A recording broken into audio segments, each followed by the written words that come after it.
오늘 하나님께서 주시는 말씀은 사무엘하 12장 10절의 말씀입니다. 사무엘하 12장 10절의 말씀 제가 봉독하겠습니다. 이제 내가 나를 업신여기고 햇사람 우리아의 아내를 빼앗아 내 아내로 삼았은즉 칼이 내 집에서 영원토록 떠나지 아니하리라 하셨고. 예배의 자리로 나오신 성도님들과 영상으로 함께 예배드리고 계신 모든 성도님들을 축복합니다. 저는 지난 수요일이 제 설교 담당이었습니다. 그런데 목회 일정상 약간의 변경이 있으셨어요. 그래서 제가 한 주 뒤로 미뤄서 오늘 설교하게 되었는데, 지난주에 준비했던 설교하고 전혀 다르게 한 주간 동안 다시 묵상하면서 하나님은 제 말씀을 바꾸기를 원하셨습니다.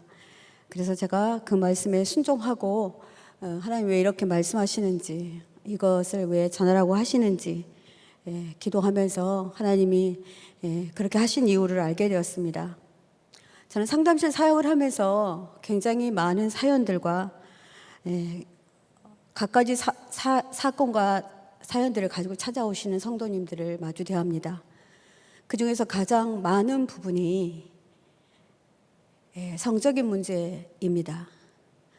부부 갈등이 있을 때 부부 갈등의 거의 대부분의 요소는 배우자들의 외도입니다. 그리고 음란입니다. 특히 지금 인터넷 시대가 너무나 확장되어서 열렸습니다. 그래서 우리가 쉽게 인터넷으로 들어갈 수 있고, 그것들을 이용해서 사람들은 굉장히 다양한 컨텐츠를 만들고 그것들을 볼 수 있도록 만들어냅니다. 그것들이 어른들에게 뿐만 아니라 어린 아이들에게도 굉장히 많이 이해 요소로 다가오고 있습니다.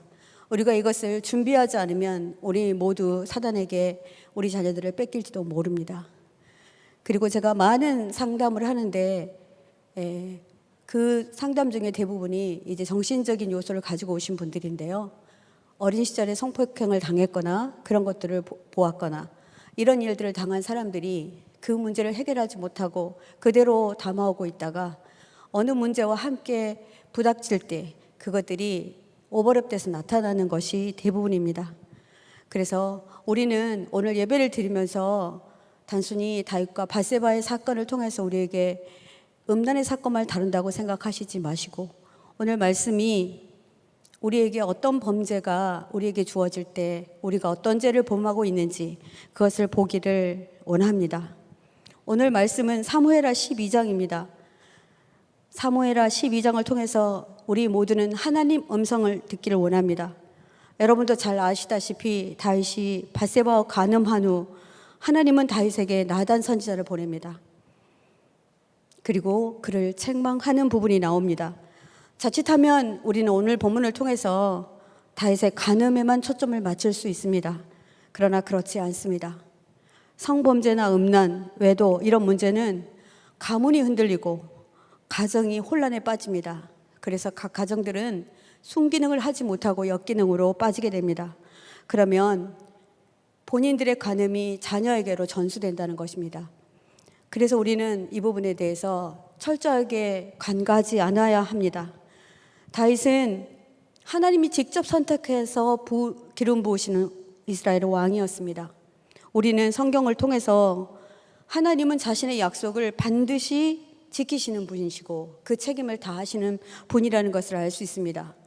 하나님은 다윗이 좋아서 아니면 착해서, 물론 다윗이 어린 시절 굉장히 믿음이 좋았죠. 그래서가 아니라 하나님이 기름 부으셨기 때문에 그를 책임지고 계시는 모습을 보게 됩니다. 말씀을 묵상하면서 저는 하나님의 마음이 깨달아졌습니다. 하나님의 마음은 이런 것이구나. 사무엘하 12장은 결코 우리에게 주는 교훈이 어떤 음란의 죄, 성적인 문제에만 국한되지 않습니다. 저는 오늘 본문이 그러하기 때문에 이것을 다룰 텐데 여러분들은 여러분의 문제와 함께 접합해 보시길 부탁드립니다. 본문을 다 봉독하지 않았기 때문에 사무엘하 12장 1절부터 6절을 제가 다시 한번 간단하게 요약해 드리겠습니다. 하나님의 사자 나단은 다윗에게 가서 이야기를 들려줍니다. 한 이야기를 하지요. 한 성에 두 사람이 살고 있었습니다. 그 한 사람은 무척 가난한 사람이었는데 그에게 딸처럼 아끼는 양 한 마리가 있었다. 그 양을 소중히 기르고 있었는데 또 다른 한 사람은 지위가 높고 많은 양떼를 거느린 부자였다. 어느 날 그 부자의 집에 한 손님이 찾아왔는데 부자는 손님을 대접하기 위해서 그 양떼 중 하나를 잡아 손님에게 대접하여 맞는 거죠. 그런데 자기 양은 잡지 않고 그 가난한 사람의 양을 애지중지 키우고 정말 아끼는, 딸처럼 아끼는 그 양을 잡아서 그 손님을 대접했습니다. 이 말을 들은 다윗은 몹시 화를 냅니다. 주님의 살아계심을 두고 맹세하지만 그 못된 부자를 용서할 수 없습니다. 이렇게 말합니다. 그 사람은 약하고 가난한 사람에 대한 긍휼도 없고 그런 마음도 없는 사람입니다. 그런 사람의 죄는 마땅히 받아야 하고 4배로 갚아야 합니다. 이렇게 대답합니다. 이렇게 대답한 사람이 누구입니까? 바로 다윗입니다. 이런 상황을 우리가 내로남불이라고 하죠. 나단 선지자가 하는 이야기의 주인공이 바로 자신인 줄도 모르고 스스로 대답합니다. 다윗의 말대로라면 자신은 용서받지 못해야 맞습니다. 스스로 자신의 죄에 대한 판결을 내린 것입니다. 죄를 마땅히 받아야 함과 동시에 빼앗은 것을 4배나 갚아야 된다고 그렇게 대답합니다. 이 답변은 왕으로서 이스라엘 율법을 근거하여 대답한 것입니다. 백성을 재판하고 다스리는 왕이니 율법을 모르실 리 없겠죠. 이 말은 다시 바꿔 말하면 다윗은 알고 있었다는 겁니다. 그러면 우리는 알고도 지은 죄라는 것이 성립된다는 것을 다시 생각해 보아야 됩니다. 모르고 지은 죄와 알고 지은 죄는 그 죄가 다릅니다. 세상법에도 확연히 그 차이가 있음을 저는 경험한 적이 있습니다. 저는 수년 전에 수원지방법원에서 범죄 청소년을 상담한 적이 있습니다.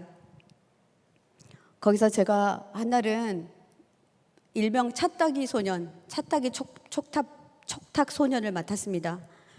그래서 이 소년 재판은 비공개로 이루어지지만 부모님 대신에 상담자가 같이 함께 참석하게 됩니다.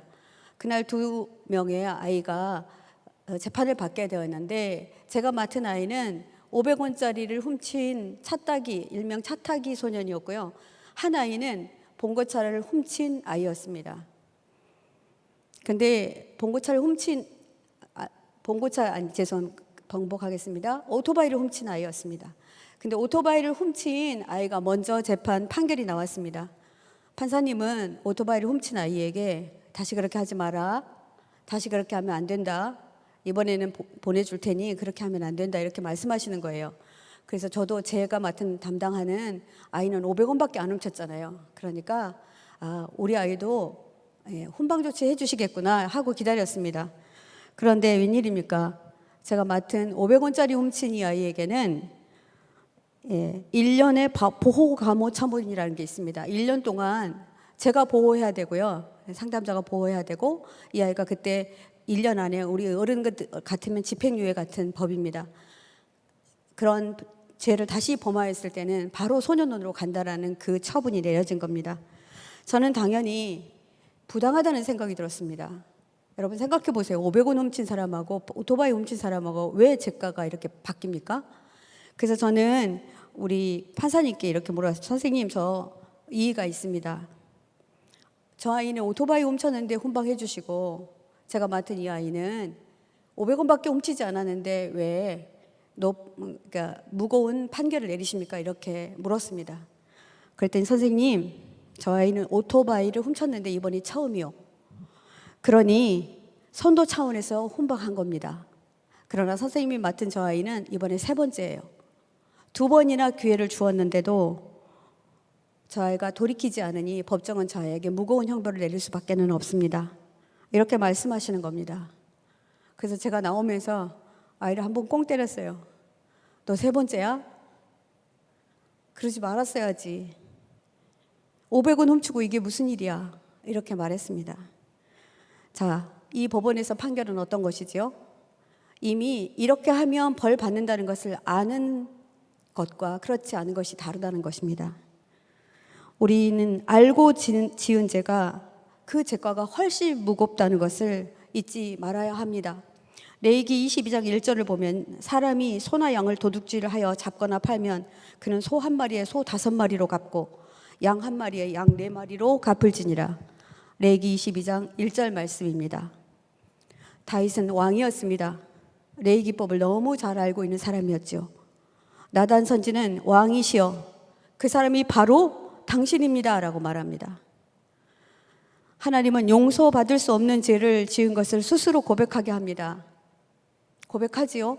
네, 용서할 수 없습니다. 4배나 갚아야 됩니다. 이렇게 고백합니다.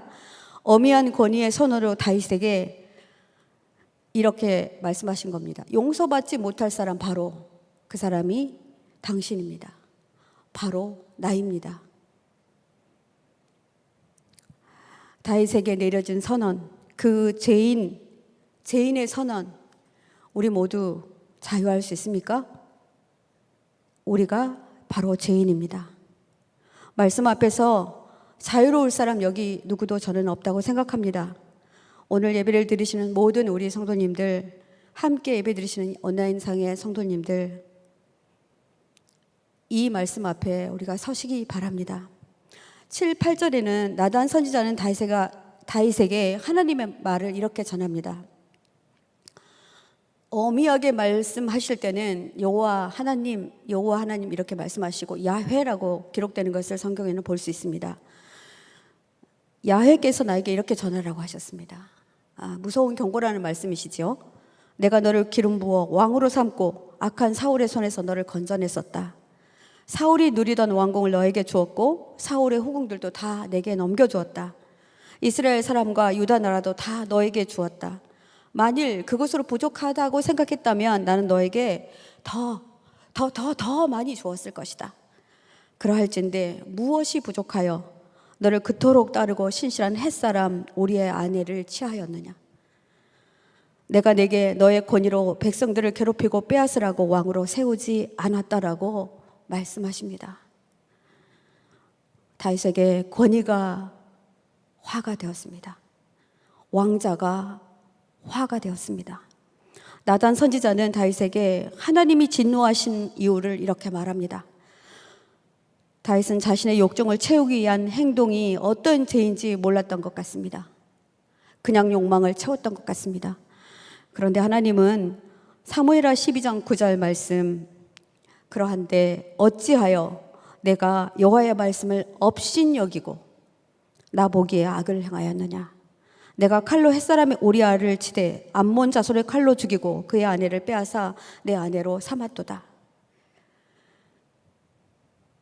여기서 우리는 내가 하나님의 말씀을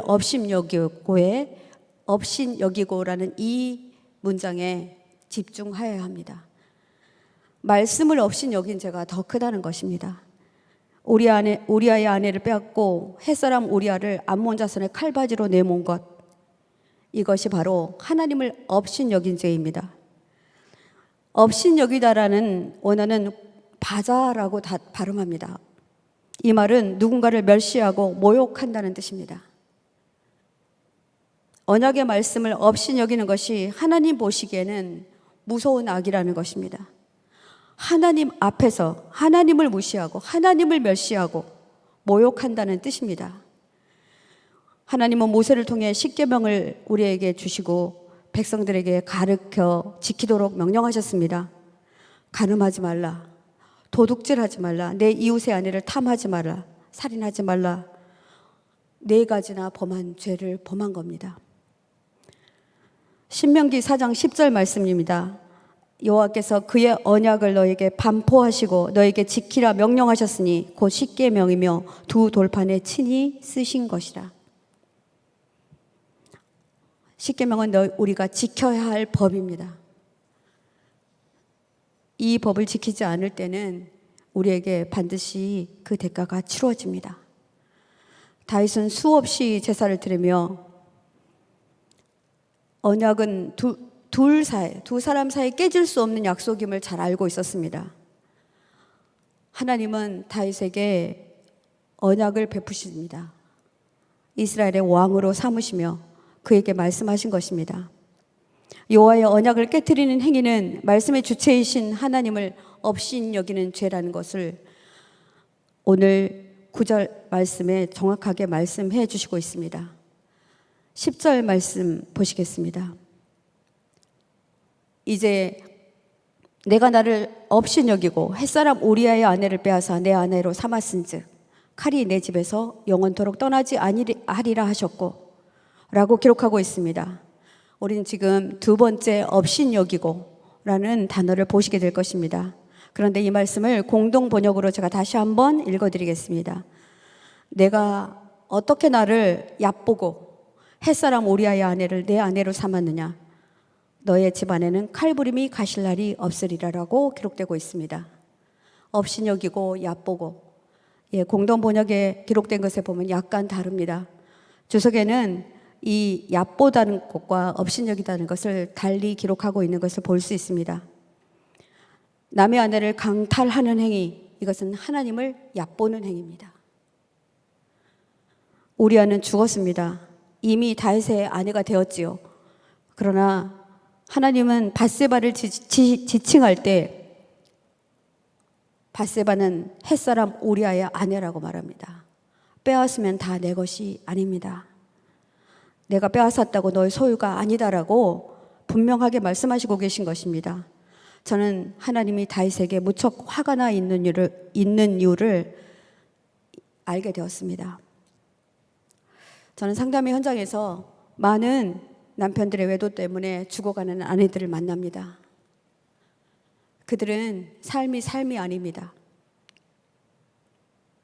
자존심이 상하고 거절당하는 것 같은 느낌, 이런 느낌들이 아내들을 죽여가고 있습니다.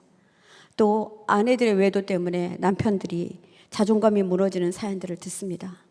거기에다가 자녀들은 이 두 부부의 싸움 때문에 일탈하고 문제를 일으키고 우울증이 일어나고 학교에 가지 않고 강박증이 일어나고 이런 일들을 당하고 있는 현장에서 사역하고 있습니다. 성도 여러분, 우리는 간음이나 외도가 둘 사이에 일어나는 불륜 정도라고 생각하시고 계십니까? 그렇지 않습니다. 어떤 분은 너무도 당당하게 이혼을 요구한다고 합니다. 나 당신 싫어졌어. 당신에게 아무 느낌이 없어. 그러니까 헤어지자고 말한다고 합니다. 이것은 무엇을 말하는 것일까요? 여러분, 결혼할 때 여러분 모두 다 결혼하신 분들은 아시죠? 결혼반지 나누어 낍니다. 결혼반지가 이음새가 없죠. 그 말은 절대로 이 약속은 깨서는 안 된다는 얘기입니다. 빠져나갈 수 없다라는 얘기입니다. 그런데 그 약속을 깨자는 것입니다.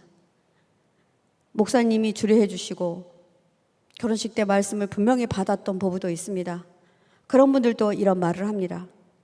그렇다면 목사님 앞에서, 하나님 앞에서, 말씀 앞에서 거짓말 한 것이죠.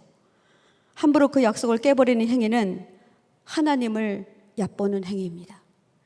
이런 행위가 하나님을 무시하는 행위라고 오늘 말씀에서는 기록하고 있습니다.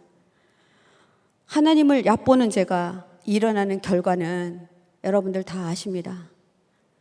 암논과 다말 사건. 그 사건으로 인해서 형제가 형제를 죽이고, 여러분 다 아십니다. 집안에 칼부림이 가실 날이 없을 것이라는 무서운 말씀 앞에 우리는 한번 생각해 보아야 합니다. 하나님은 오늘 우리에게 절대 간과할 수 없는 죄에 대해서 말씀하시고 계신 것입니다. 은밀히 행하면 아무도 보지 않겠지. 그리고 아무도 모르겠지. 그리고 잘 넘어가겠지. 이런 속삭임을 누가 한 것입니까? 이거 사단입니다. 괜찮을 거야. 별일 없을 거야. 이렇게 해놓고 사단은 드러냅니다. 에덴 동산의 뱀도 보십시오. 선악과 따먹어봐. 결코 죽지 않아. 별일 없을 거야. 이 음성에 넘어가지 않았습니까? 해를 손바닥으로 가린다고 가려집니까? 절대 가릴 수 없습니다. 내가 어디에 있든지 무슨 일을 하든지 하나님은 보고 계심을 잊지 말아야 합니다. 예수님을 무시하고 업신여길 때, 얕볼 때 그 틈을 타 사단은 우리를 송사하고 넘어뜨리고 있습니다. 절대 넘어가지 않습니다. 저는 열방대학에서 사역하시는 최래원 선교사님이라는 분의 간증을 들은 적이 있습니다. 선교사님은 참으로 주님과 동역하려고 애쓰시는 분이신데 어느 한 날 이런 간증을 하시더라고요. 근데 제가 오랫동안 마음에 남았습니다. 제주도에서 사역하고 계시는데 대학 동기동창들이 제주도에 내려오셨답니다. 오랜만에 만났으니 해포를 좀 풀자고 하면서 너 학창시절에는 맥주 잘 마셨잖아. 오랜만에 만났으니까 우리 해포 풀고 딱 한 잔만 시원하게 맥주 한 잔 하자. 이렇게 해유하시더랍니다. 그런데 선교사님도 좀 마시고 싶더래요. 제주도에 누가 보는 사람도 없고 자기 목사인 거 아는 사람 그간 별반 많지 않고 하니 그렇게 하고 싶더랍니다. 근데 이분은 철저하게 예수님과 동행하시는 분이셨거든요. 그런데 그래도 감사하게 주님 오랜만에 친구들이 내려왔는데 제주도까지 왔는데 제가 어떻게 이 권유를 뿌리쳐요. 그러니까 제가 오늘 딱 한 잔만 맥주 마실 수 있도록 허락해 주십시오. 이렇게 말씀드렸대요. 그런데 그 맥주를 파는 그 곳에 가는데 주님이 거기까지 따라오시는 느낌을 느꼈답니다. 그래서 주님 여기 잠깐 좀 계세요. 제가 좀 들어가서 마시고 나올 테니까 주님 여기 좀 잠깐 계셨으면 좋겠어요. 그리고 들어가서 친구분들하고 맥주 한 잔을 마셨다고 합니다.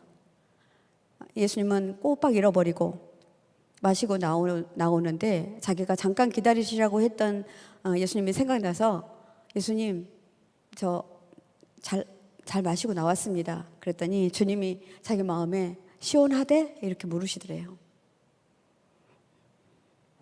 너 참 즐거워하더라. 그 맥주 한 잔에 그렇게 즐거워할 수가 없더라. 무슨 말입니까? 주님이 거기 기다리셨을까요? 주님 같이 들어가셨죠. 그리고 선교사님이 마시는 맥주 마실 때 함께 계셨죠. 우리가 어디 있든지 하나님 다 같이 계시고 함께 계십니다. 우리가 하나님이 함께 계신다는 것을 잃어버릴 때 우리는 범죄하게 됩니다. 죄를 지을 때 하나님이 죄 현장에 계시다는 것을 절대 잊어서는 안 됩니다. 그리고 우리가 아무도 보지 않는다고 해도 주님은 나의 일거수일투족을 다 보고 계신다는 것을 잊지 마셔야 합니다. 제가 얼마 전에 영성일기에 썼던 내용인데 제 고백도 해보겠습니다. 저는 안산이 집이어서 외곽 소난도로로 이렇게 출퇴근합니다. 그날따라 화장실을 가고 싶은 거예요. 그래서 청계 휴게소에 차를 멈췄어요. 화장실을 보고 나왔는데 휴지통 옆에 깨어진 플라스틱 우유통 우유 상자 있으시죠? 그거가 놓여 있는 거예요. 그런데 기퉁이만 조금 깨졌지 쓸만했어요. 그래서 아무 생각 없이 저희가 농장하는데 농장에서는 저거 써도 되겠다 싶어서 그것을 들고 차에 딱 타려고 하는데 주님이 저한테 물으시는 거예요. 그거 네 거냐? 이렇게 하시는 거예요. 네. 제가 순간 이거 누가 버린 건데 쓰레기통 옆에 있었는데 주님 쓰레기통 옆에 있었어요. 버린 거잖아요. 이렇게 말했어요. 네 눈에 쓸만한 것이면 누군가가 아직 버리지 않고 잠시 놓아둔 것일 수도 있다. 이런 말씀을 하시는 거예요. 그래서 저는 다시 그 플라스틱 박스를 들고 그 휴지통 옆으로 가지고 갔습니다. 가지고 올 때는 아무렇지도 않게 가져왔거든요. 갖다 놓으러 가는데 왠지 도둑질한 거 다시 갖다 놓은 것 같은 느낌? 이런 느낌을 받는 거예요. 그래서 제가 다시 차에 타면서 하나님께 투덜거렸어요.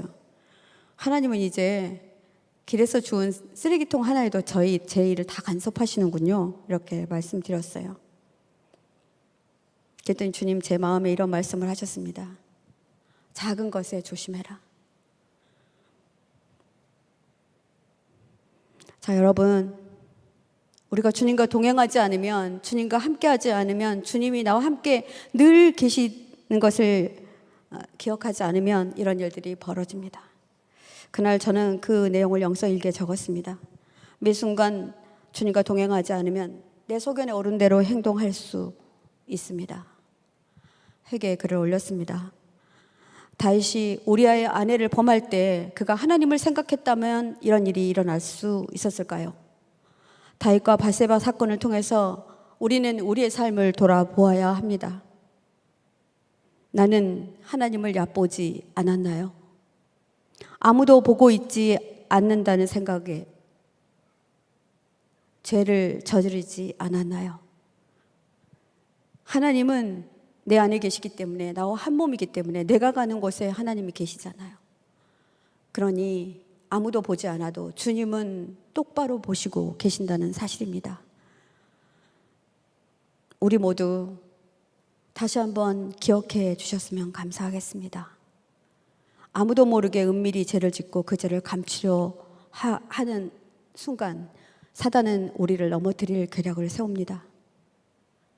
그러하니 우리가 하나님을 얕보면 안 됩니다.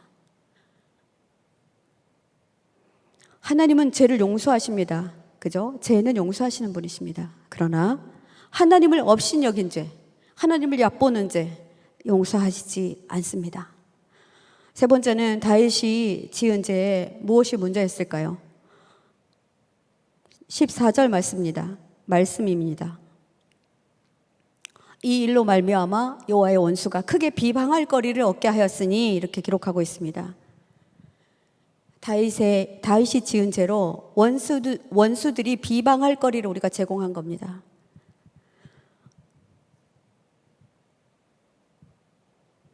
나단 선지는 임금님은 이번 일로 주님의 원수들에게 비방할 거리를 주셨습니다. 비방거리라는 말은 원어로 나이츠라고 발음하더라고요. 이스라엘 백성들이 무엇을 강하게 거부할 때, 그리고 그것을 받아들이지 않으려고 할 때 쓰는 단어라고 합니다. 우리가 복음을 전해도 부족한데 우리의 삶이나 우리의 행동으로 비방거리가 되게 해버린다면 세상은 예수님을 거부하게 될 것이라는 겁니다.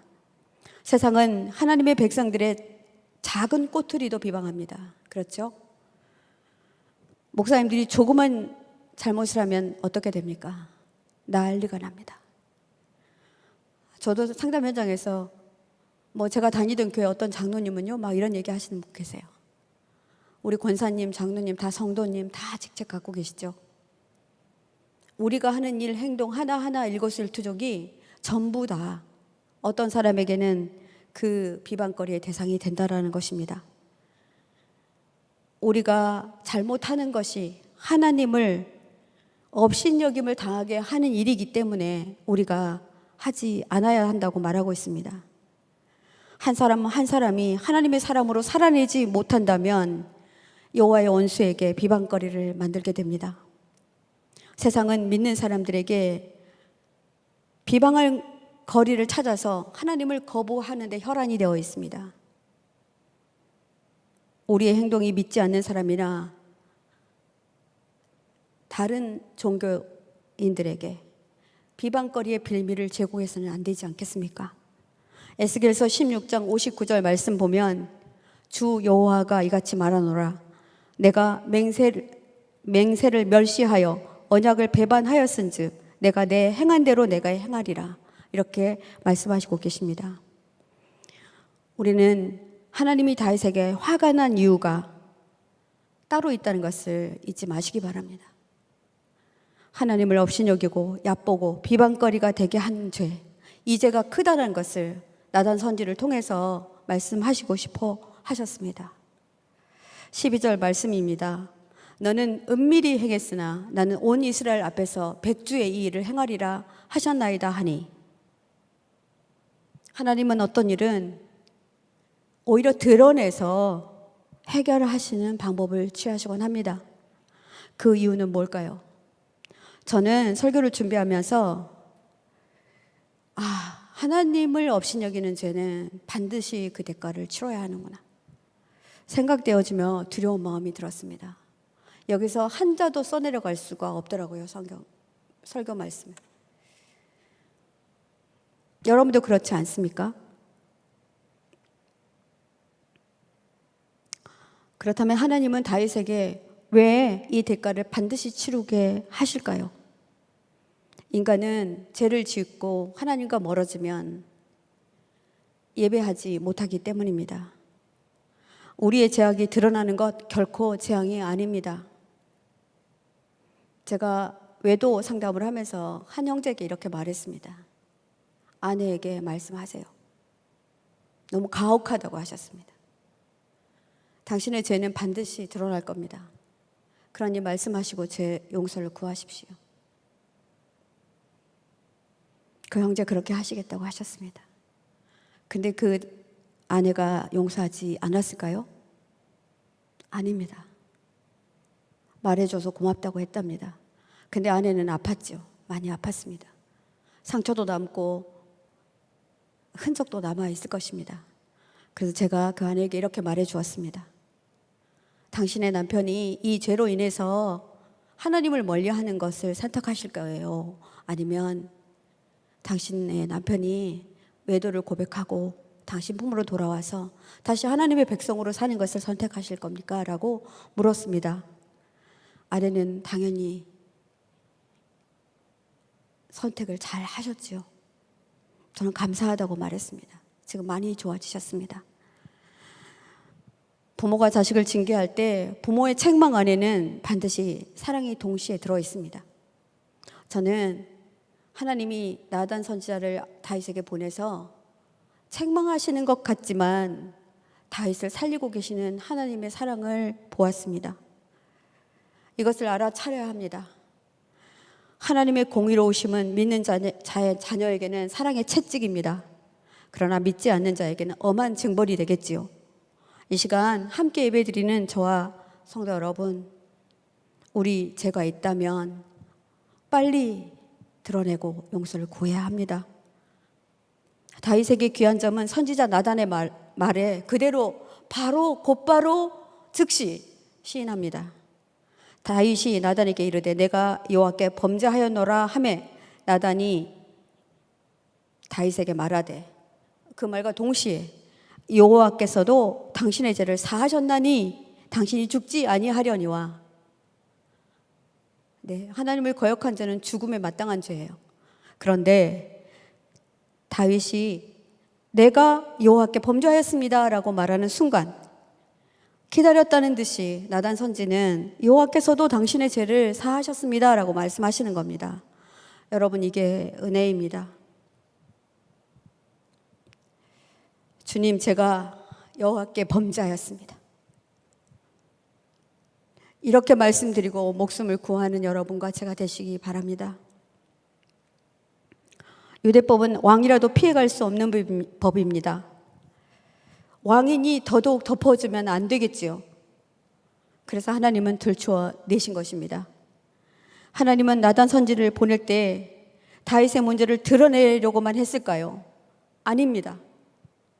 13절 하반부에 여호와께서도 당신의 죄를 사하셨나니, 다시 한번 제가 읽어드립니다. 여호와께서도 당신의 죄를 사하셨나니 당신이 죽지 아니하려니와. 하나님은 다윗의 죄를 사하기로 결정하시고 나단 선지를 보내신 것입니다. 우리가 이 말씀을 듣는 여러분의 죄가 있다고 그런다면 오늘 말씀을 통해서 하나님이 들려주시는 말씀이십니다. 여러분도 다윗과 같이 주님, 제가 여호와께 범죄하였습니다라고 고백하시기 바랍니다. 사하시다, 여호와께서 사하셨습니다 이렇게 말씀하셨죠. 사하시다는 아바르라는 동사에서 파생되었다고 되어 있습니다. 이 말은 어떤 것이냐면요, 넘겨주다, 통과시켜주다, 그리고 끝내주다, 소멸시켜주다, 이런 뜻에서 파생되었대요. 사하신다는 단어가 이렇게 멋진 단어예요. 하나님께 사하심을 받으면요, 통과되고 소멸되고 끝나버립니다. 그런데 우리가 하나님께 사하심을 받지 못하면 우리는 그 문제가 지속적으로 나를 따라다닙니다. 이것을 잊지 마시기 바랍니다. 들쳐내어 창피당하고 면목없고 지구멍 찾기 급급한 우리에게 하나님은 사하여 주시려고 듣게 하시고 깨닫게 하시고 있다는 것입니다. 이것이 진짜 하나님 사랑입니다. 죄를 짓고 죄 가운데서 두려워하고 있는 우리 모두에게 주신 기회 놓치지 마시기 바랍니다. 하나님 앞으로 나와 살려달라고, 여호와께 내가 죄를 지었습니다. 하나님, 제가 이런 죄를 지었습니다. 제가 무엇을 도둑질하였습니다. 제가 이렇게 남을 속였습니다 라고 말씀하시라고, 그렇게 고백하라고 초청하시고 계십니다. 디모데후서 4장 18절, 우리를 악에서 건져내시는 하나님의 뜻이 기록되어 있습니다. 주님께서 나를 모든 악한 일에서 건져내시고 또 구원하셔서 그분의 하늘나라에 들어가게 해 주실 것입니다. 구원받았다 라는 말을 소조라고 합니다. 소조, 구원받았다. 이 말은 자유롭다라는 말에서 파생되었는데요. 질병에서 벗어났다, 완전히 다 나았다라는 뜻을 갖고 있습니다. 그래서 하나님은 우리를 건져내시고 소조하시려고, 구원해 주시려고, 사해 주시려고 우리에게 이런 초청을 하고 계신다는 것입니다. 이제 우리는 사단의 계략을 알았습니다. 그리고 진짜 하나님 사랑도 알았습니다. 죄를 감추지 않아야 한다는 것 또한 알았습니다.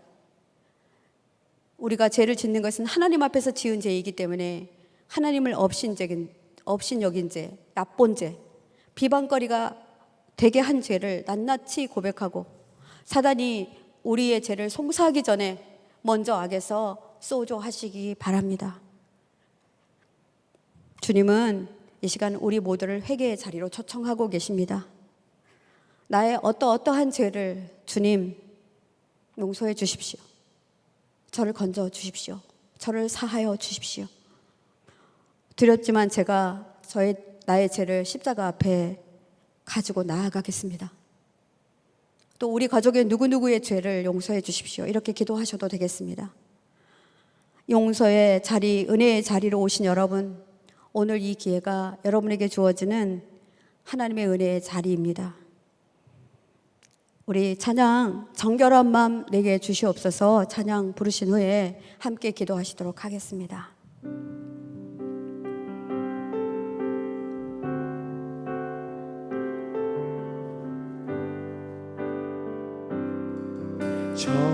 정결한 마음 주시옵소서.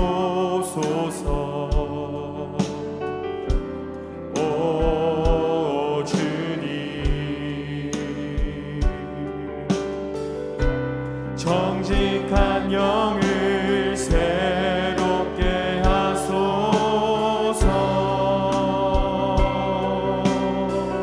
정결한 마음 주시옵소서. 정결한 마음 주시옵소서.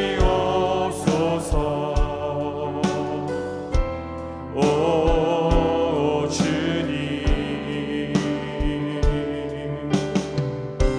정직한 영을 새롭게 하소서.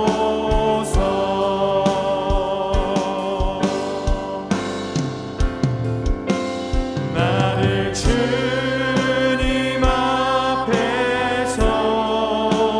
멀리 하지 마시고 주의 성령을 거두지 마옵소서.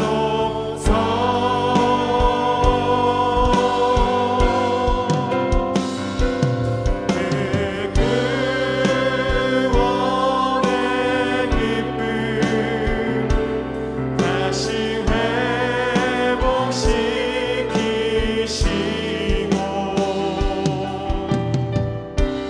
변치 않는 마음 내 안에 주소서.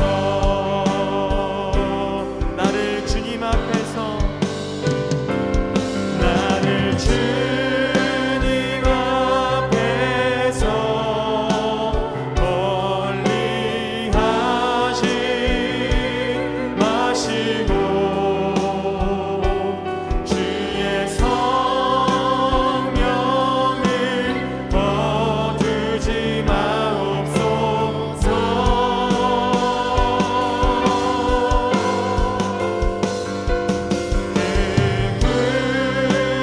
구원의 기쁨 다시 회복시키시고 변치 않는 마음 내 안에 주소서. 우리 함께 기도하겠습니다. 주님, 우리의 약함을 용서해 주십시오. 내가 하나님을 없인 여긴 죄를 용서해 주십시오. 하나님을 얕본 죄를 용서해 주십시오. 하나님의 이름을 비방거리가 되게 한 죄를 용서해 주십시오. 우리 함께 주님 한번 크게 외치고, 하나님 제가 죄인입니다, 이 죄를 용서해 주십시오. 함께 주님께 기도드리시겠습니다. 주님 크게 한번 외치고 기도하십니다. 주님, 주여, 주님 함께 하여 주십시오. 주님 앞에서 멀리 하지 마시고 주의 성령을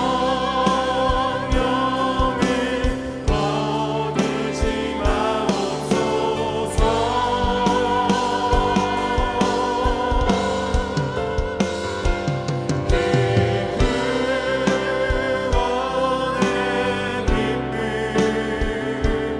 다시 회복시키시고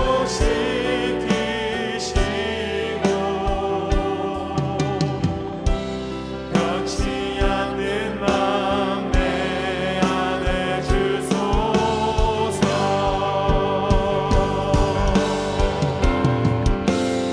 함께하여 주시옵소서. 멀리 하지 마시고 주의 성령을 거두지